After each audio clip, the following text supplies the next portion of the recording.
Nous sommes le 13 août 2015 et nous sommes ici à Blagon. Alors ici nous avons le pont qui enjambe la 4 voies. La 4 voies qui relie Saint-Jean-d'Illac ici, de ce côté, au Cap Ferré vers là-bas, voilà. Et cette route là rejoint Marcheprime. Voilà.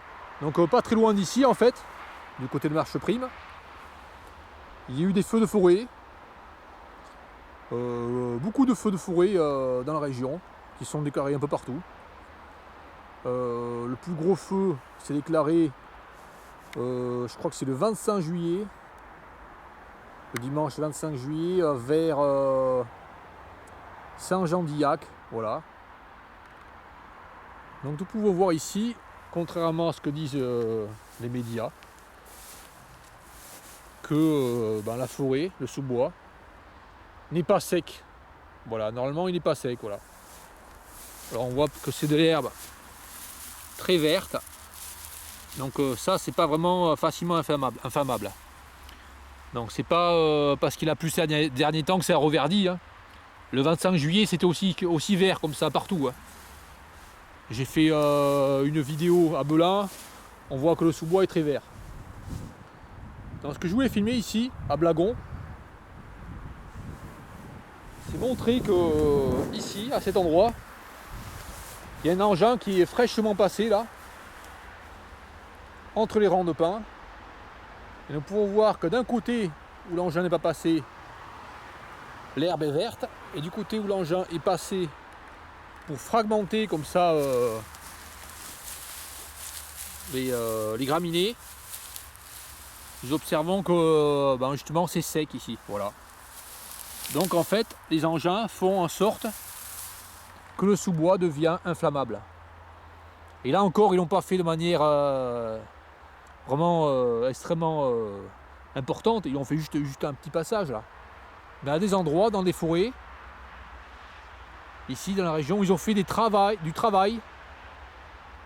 dans le sous-bois de la forêt qui était verte, qui était avec des plantes vertes. Il en est résulté un sous-bois avec des plantes sèches. Et ensuite,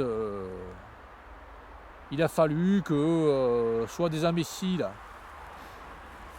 jettent leur mégot de cigarette par la fenêtre de la voiture, ce qui est commun. Hein. On voit souvent ça la nuit. Des gens qui jettent leur mégot de cigarette sur le côté comme ça. Ou alors, il a fallu que quelqu'un intentionnellement mette le feu à des endroits secs comme ça, enfin rendus secs par des pratiques de broyage de la végétation en sous-bois dans les forêts, voilà. Donc c'est pas comme ça partout, c'est peut-être pas comme ça vert partout. La végétation n'est peut-être pas comme ça verte partout. On pourra me dire oui, il y a des endroits qui sont un peu secs, d'accord. Mais je pense que les endroits qui sont un peu secs, souvent, le sont parce qu'il y a du travail qui est fait entre les rangs de pins et que la végétation est vraiment sans arrêt chamboulée, ce qui fait qu'en fait on retrouve une végétation sèche en bas. Mais naturellement, je pense que ici, là, Marcheprime, Saint-Jean-d'Illac, enfin dans la région naturellement, je pense que le sous-bois est en ce moment vert, normalement est vert, voilà. Naturellement vert, avec des graminées vertes. Bon, encore là, c'est pas général bien sûr. Et je pense qu'en majorité c'est vert et que ça devient avec de l'herbe sèche de manière artificielle par des pratiques qui ne sont pas très judicieuses, voilà.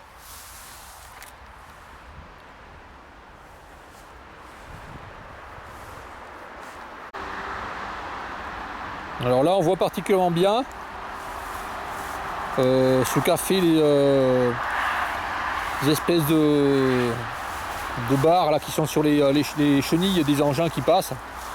Donc ça sectionne ici là, les graminées. On voit que c'est fraîchement sectionné ici là. Donc cette partie de graminée là qui est sectionnée là devient sèche. On voit que c'est mort là. Donc c'est pas vieux, hein. On voit que l'herbe est encore verte là. Et après, ça sèche et ça s'enflamme facilement. Voilà.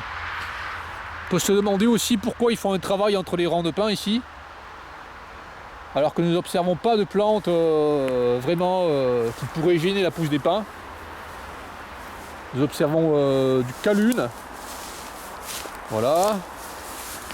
Cette éricacée là, qui de toute façon ne deviendra pas bien grande. Bon là il y en a une qui est vraiment une des plus grandes, qui fait 4 mètres, 5 mètres, et qui de toute façon sera toujours avec un tronc fin, hein. Un petit tronc grès là. On va voir celle-là, hein, qui est de belle taille. Voilà. Ça fait toujours un tronc comme ça là. Donc ça va pas gêner la plantation de pins. Et ce que nous trouvons aussi entre les rangs de pins, c'est de la bourdaine, voilà. Donc, ce qu'ils font ici dans les rangs de pins, c'est détruire systématiquement ce qu'il y a comme plante. Enfin pas systématiquement, puisqu'ils l'ont pas fait ici là. Ils l'ont fait que sur certains rangs. Et ce qui se passe, c'est une destruction des bourdaines. Là, comme on peut voir ici, là, voilà.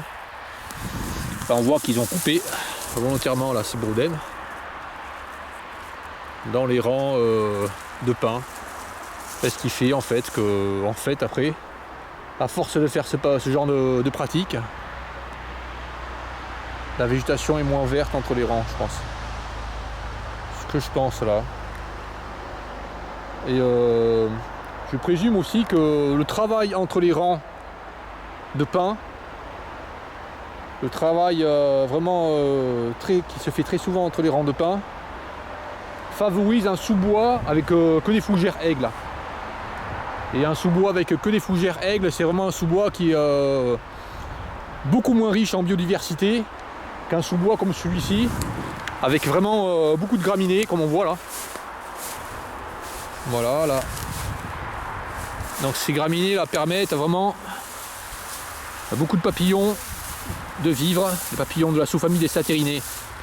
Et également dans ces sous-bois, nous avons de la bruyère qui permet aux abeilles de butiner, aux insectes de butiner, aux papillons, etc. Donc cette richesse là en fait elle est détruite par le travail entre les rangs de pins, pour rien je pense, par bêtise.